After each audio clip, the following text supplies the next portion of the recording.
Welcome, Caleb's Basketball Pod. Big weekend of basketball and playoff games we had over this weekend. Before I jump into that, I want to say it was announced that Shams reported that Giannis, for the first time, is actually unsure on if he does want to stay in Milwaukee or not.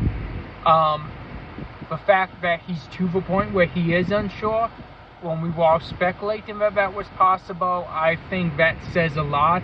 That says a lot about the moves Milwaukee needs to make if they plan on keeping Giannis Antetokounmpo, which you have to think they have to do everything in their power to give a chance for him to stay, because he's a once-in-a-generational player.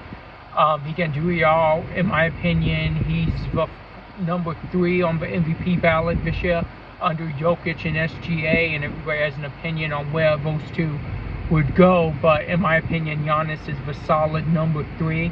He's the only one I think really up there, and Tatum number 4. Yeah, just from what we're seeing, like, I think his time in Milwaukee's coming to a close. It's sad for Milwaukee because it seems like they may go for a rebuilding period. We don't know when Dame will be back. Good chance he misses most of, if not all of the season. I think that would depend on if Giannis is there or not, what contention they're in by the time he could return. Maybe best to just take the season off and come back at it the very next season. That's something we'll be looking at and staying updated on. But let's jump right into our playoff action that we had. We saw the Minnesota Timberwolves take a 2-1 lead over the Golden State Warriors. We see that Golden State looks like they're just struggling. Defense is there. They're just struggling to score without Steph Curry. I don't know that it's not that same Jimmy Butler that was in Miami, that led Miami in every statistical category. I don't know if it's not that it's him. I just don't know if he has another guy. We saw other guys step up in Miami and have that dog in them, that fight in them, like Caleb Martin did, Max Strus did. He got a lot of Tyler Hero when he was there, Bam Adebayo. I just don't know that Golden State has those guys that can come off and do what those guys did to have that same exact dog in them.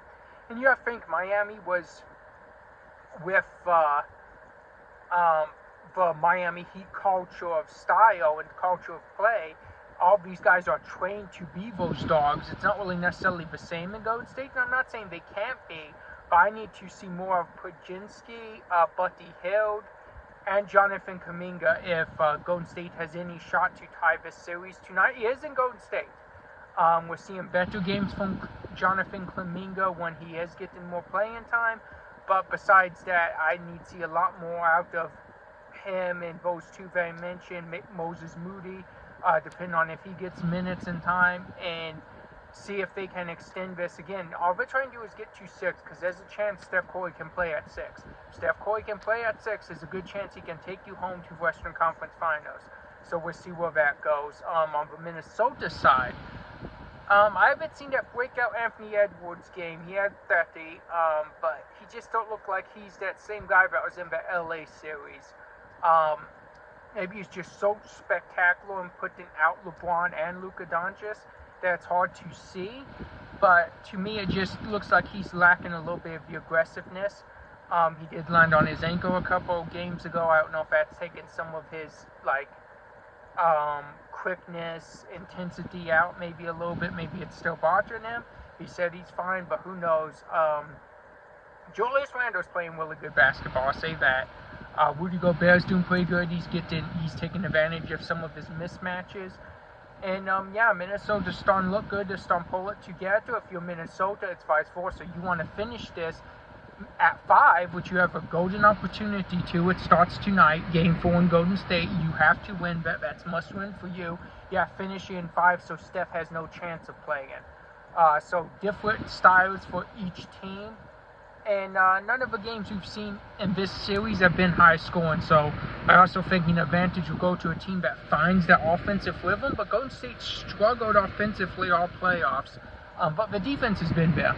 So that's something to look at and just see. But be interesting to see how it pans out and how it plays out. Let's look at the other Western Conference series.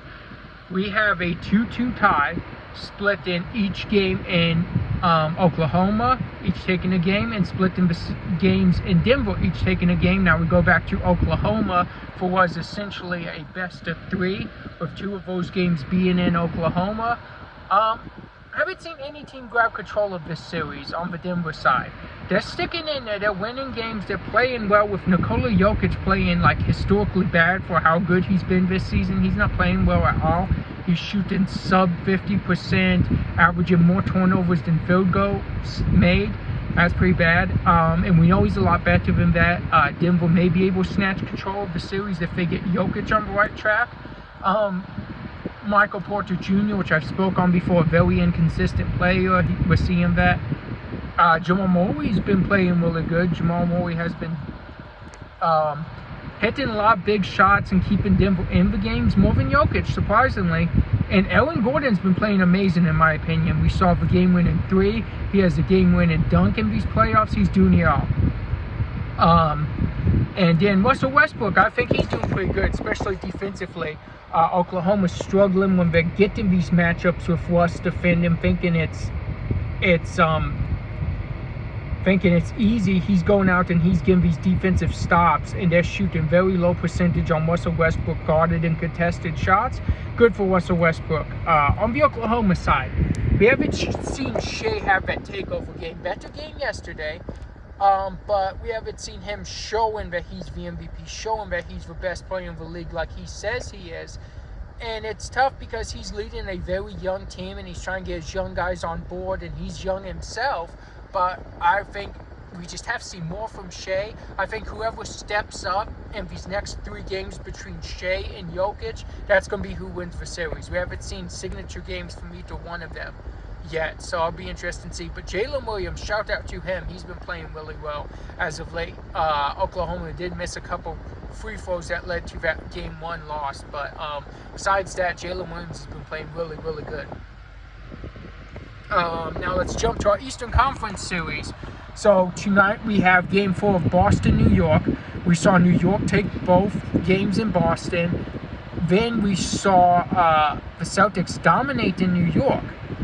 But I mentioned this to say, we saw the same thing in the Indiana-Cleveland series. We saw Indiana take both in Cleveland. We saw Cleveland dominate Game 3, but then we saw the Pacers bounce back and dominate Game 4 last night. That puts Indiana up 3-1 in that series. Cleveland needing 3 straight victories, looking very dim, especially with how they played yesterday. Donovan Mitchell tweaked his ankle and shoot around at halftime. He's a game-time decision for Game 5 tomorrow. But to go to the Pacers, I think they are shocking the world. They're showing everybody, yes, people said it was a fluke. They made it to the conference finals last season, but they're showing people they're on the verge of doing it again.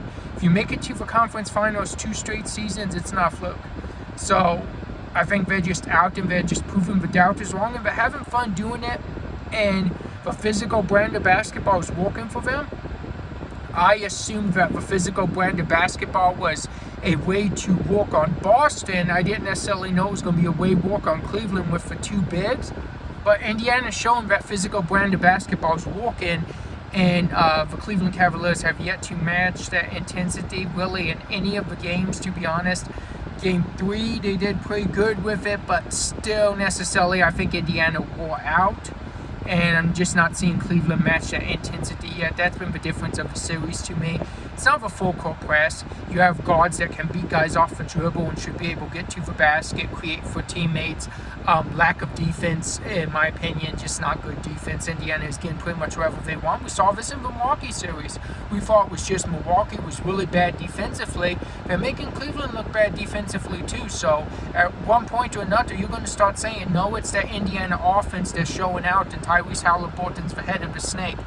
So once you slow him down, as you saw in Game 3, I believe you can beat the Pacers, but you have to actually slow him down. If you're letting Tyrese Halliburton get wherever he wants, get this switch, get the bigs out on him, it's been easy. It's been too easy for him, and Cleveland's not finding answers for that. So it'll be interesting to see, especially with...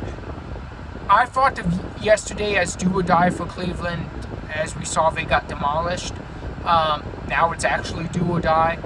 so to speak, because that was you go 2-2 or down 3-1. You're down 3-1. Next time you lose a game, you're done. You're out. And it's a disappointing season for a number one seed that won 64 games in regular season to go out in the second round when you wanted to compete with Boston and you can't even get to Boston. Disappointing season for Cleveland. On Indiana's side, amazing season for them. They 20 up at the right time each year, and it looks like it could be taking them to the conference finals 2 straight seasons. Now to finish talking about that New York-Boston series, my point of what I said was, are we going to see the same? Is the Knicks going to come out knowing this game is huge for them with more energy than Boston? Boston should look at that Cleveland-Indiana series and say, look at Indiana. Look at how the Pacers came out and stomped them.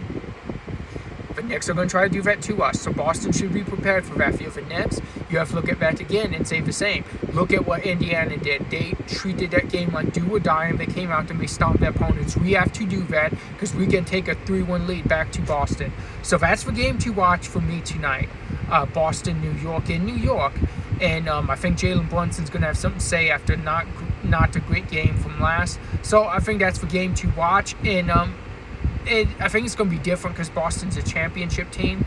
Not going to say Boston's going to run away with this game, but I do think Boston evens the series tonight at 2-2. And I think we have a very interesting best of 3 with 2 games being in Boston for the last couple series. But let's just see how it plays out. But 2 interesting games on tonight. Thank you guys for joining. I'll catch you guys back up on Wednesday.